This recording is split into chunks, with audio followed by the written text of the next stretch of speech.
magandang araw mga kanoo! Ngayon nga pala ibabahagi ko sa inyo kung paano gawin ang lumpiang isda. Dahil may naarawan tayo nung nakaraan na tulingan, yan, sinaing sa asin lang natin yan at ating ilulumpia. Napakasarap nito nung unang natikman ko, kaya parang ang sarap gayahin at gawin para meron tayong ulam. Kakaibang ulam ito, hindi lang simpleng inihaw, prito, ginataan, yan. Minsan ay gawin din nating lumpia. At ito ay sigurado magugustuhan din ng mga bata. Lalo na kung meron itong partner sa usawa na yung sweet chili sauce. Ay nako, napakasarap, para ka lang kumain din ng Shanghai. Ganun din ang lasa niyan.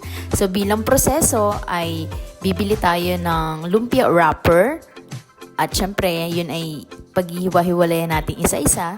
At second ay bibili tayo ng at least 2 buo ng malaking carrots para sa 6 na buo ng tulingan.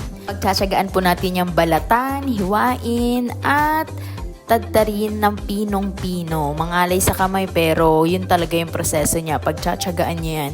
At pwede naman kayong makipaghalubilo or sub para hindi mangalay kung isa lang yung magtatadtad. Sa isda naman, ay aalisin yung ulo, tinik, at kung ano yung hindi na pwedeng isama sa lumpia. Dapat ay purong laman lang. Ganito dapat kapino ang carrots kapag gagayatin nyo. As in, hanggat kaya nyong paliitin at tadtarin ng pinong-pino, ayun dapat para mas masarap. Masustansya ito dahil may kasama siyang carrots. At papakain talaga mga chikiting dito. Masarap na ulam, masarap din na pulutan.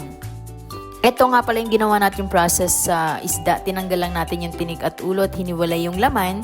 At pwede na rin niyang mamaya siya gusing-gusingin kapag may kasama na siyang gulay gamit ang tinidor. Minsan kasi ang proseso ng iba ay hinihiwa-hiwalay siya or hinihimay gamit ang kamay, pero mas madali at mas pino ang pagkakagawa, parang giniling lang ng karne kapag ginamitan siya ng tinidor. Binanga namin to sinimulan kaya't late night na rin talaga kami natapos kasi talagang napakatagal gayat nitong carrots. Kailangan ay talagang palit-palit kayo sa paggayat kasi mangalay talaga siya sa kamay. Sumusuko yung mga unang tagagayat natin, kaya eto tayo on the rescue. Ganito na karami yung natadtad natin na gayat na carrots. Talagang napakadami yan, kaya masarap ang ating lumpia. Syempre, simulan natin ang paggayat ng sibuyas at bawang. Kailangan pinong-pino din siya, kaya dapat yung maggagayat nito ay medyo mahina sa pag-iyak, kasi kung iyakin ka, nako, babaha ang iyong luha dito sa paggayat ng sibuyas, lalo na kung yung type ng sibuyas na gagamitin natin talaga yung nakakapaluha. Pagkatapos gayatin ay isasama na natin dito para maisama siya sa paghalo natin bago ilagay ang iba pang mga ingredients. Pati sa bawang pala ay dapat maliliit ang gayat. Mas maraming samya, mas masarap ang ating lumpia. Isama na rin natin ang durog na paminta na talagang magdadagdag sarap at linamnam sa ating lumpia. Pagkatapos ng mga dried ingredients, pwede na rin pong isama ang itlog. Naglagay kami dito ng 2 pirasong itlog na binate at dinagdagan pa namin ng paminta. Ganito na po yung proseso ng paggusing-gusing or paghimay-himay gamit ang 2 tinidor or 1 tinidor kung paano kayo mas komportable.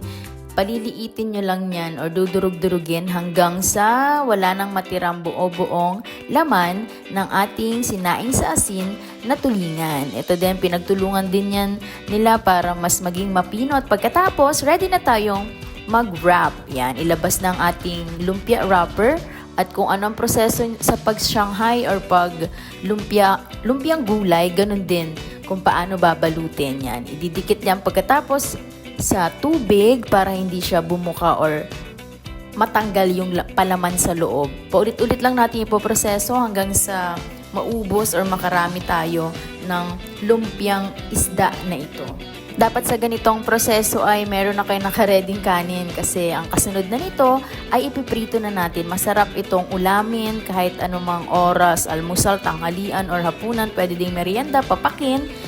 Kapag wala kayong maisip na merienda, napakasarap mamuhay ng ganito, lalo na kung nakakahingi tayo ng libreng isda. At meron din namang time na mura ang kilo ng isda sa palengke. Dahil marami na tayong nabalot, ay tatry na natin kung masarap ba ang ating nagawang lumpiang isda. At syempre, masarap kung crunchy at mainit-init dahil siya ay bagong luto. Salamat sa panonood!